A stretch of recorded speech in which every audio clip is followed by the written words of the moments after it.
देवा टकली करे बाबा, मला एकदाची टकली कर. का पुरुष टकले आहेत तेवढे बस नाही का? अहो काय करू, बॉबकट करायला सुद्धा केसच राहिले नाहीत. पूर्वी आई आजी घरीच तेल करायच्या. दाट लांब सडक सुळसुळीत केस असायचे, डळायचेच नाहीत. पण आता आई आजीलाच तेल करता येत नाही ना, मग काय करायचं? काळजी नको, तोडकर संजीवनीनं तयार केलेलं आई आजीच्या हातचं तेल केस प्रभा आल्मंड प्लस तेल. लहानांपासून मोठ्यांपर्यंत उपयोगी तोडकर संजीवनीचे केस प्रभा सर्वत्र उपलब्ध.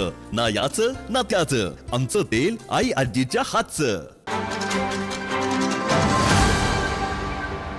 गोकुळच्या बद्दल दिलेले नाहीयेत किंवा या गोकुळच्या विषयामध्ये आम्ही राजकीय गोष्टी कधी बोललेलो नाहीये.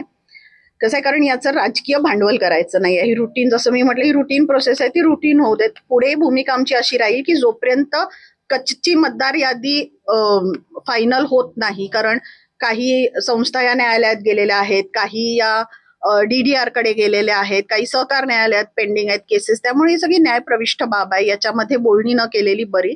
आणि एकदा कच्ची यादी फायनल झाल्यावरती मग पुन्हा तिथून पुढे 15 दिवस हरकतीचा वेळ देणारच आहे. तर ही प्रोसेस होत राहणार. तर मला असं वाटतं की आपण कुठलीही वैयक्तिक भूमिका न घेता आपण ह्या प्रोसेसनी जाऊयात. राजकीय भांडवल कोण करते असं वाटतं संस्थांना समोर? हे बघा, राजकीय भांडवल म्हणजे काही लोक आता नव्याने महायुतीत आलेली आहेत किंवा ज्यांना असं वाटतं की आपण काहीतरी बोललो तर मग आपले नेते खुश होतील, असे काही असतात ना आपले. कोणी असतील, अध्यक्ष विध्यक्ष इकडचे तिकडचे कोणीतरी असतील. विरोधकांपेक्षा महायुतीतच चालू आहे. महायुतीचं नाही मी म्हणत आहे. बघा, नेत्यांच्या पैकी कोणी बोललंय का? महायुतीचे नेते काय म्हणतात, आम्ही महायुती म्हणून एकत्र आहे. हे बघा, कार्यकर्त्यांच्या भावना आहेत त्या तुम्ही समजून घ्या. कार्यकर्ते बोलतात, त्याच्यामुळं आपण नेत्यांकडनं जोपर्यंत येत नाही की आम्ही महायुती म्हणून लढणार नाही, तोपर्यंत हे काय तुम्ही अलबेल आहे किंवा हे असं आहे हे म्हणणं चुकीचं होईल. कारण नेते आम्ही सगळे एकच आहोत. आमची भूमिका एकत्र जाण्याचीच आहे आणि आमची भूमिका संस्थांच्या पाठीमागे राहण्याचीच आहे. फक्त मला काय म्हणायचंय की आपल्या 2 नंबरच्या ज्या फळीचे कार्यकर्ते असतात त्यांच्या भावना ते व्यक्त करत असताना कुठेही असा राजकीय द्वेष निर्माण होईल अशा पद्धतीने त्यांनी त्यांच्या भावना नाही व्यक्त केल्या पाहिजेत. म्हणून आपण एकत्र येत असताना दुसरीकडे परवा दिवशी शिवसेना हे कुठंतरी गटबाजीचं ग्रहण महायुतीमध्ये सुरू आहे आणि त्याला खतपाणी नेतेच घालतात असं एकंदरीत चित्र दिसतंय. त्यावर तुमचं मत?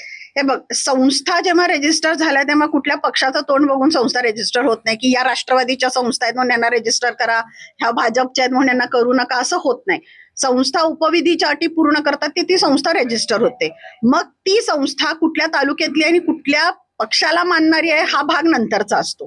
त्यामुळे संस्था रजिस्टर होताना ती निपक्ष संस्था रजिस्टर होते.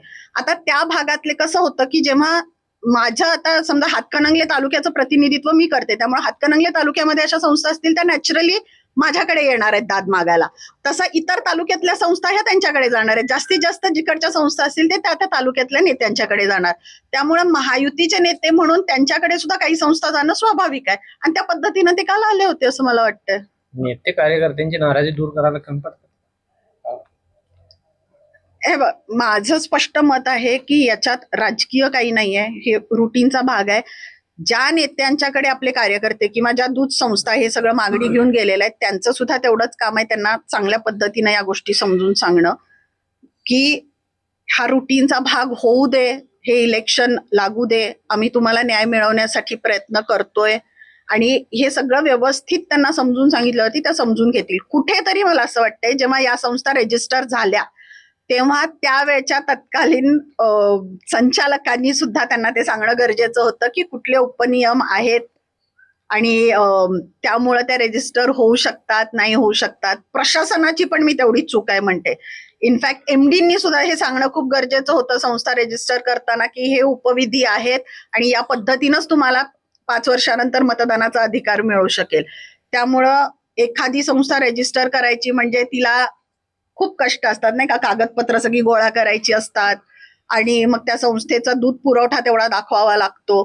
त्यामुळं आम्ही त्या संस्थांना आज जे काय वाटतंय ते आम्ही फील करू शकतो की ते कुठल्या ह्याच्यातनं थ्रू जात आहेत की आम्ही एवढे कष्ट घेऊन ही संस्था रजिस्टर केली आणि आज आमचं सभासदत्व रद्द होते. त्यांची जे काही मानसिकता आहे ती आम्ही समजू शकतो. पण यामागे कुठेतरी मला वाटतं प्रशासन सुद्धा त्यावेळेचं जबाबदार आहे की त्यावेळेस त्यांना ही गोष्ट त्यांनी सांगायला हवी होती.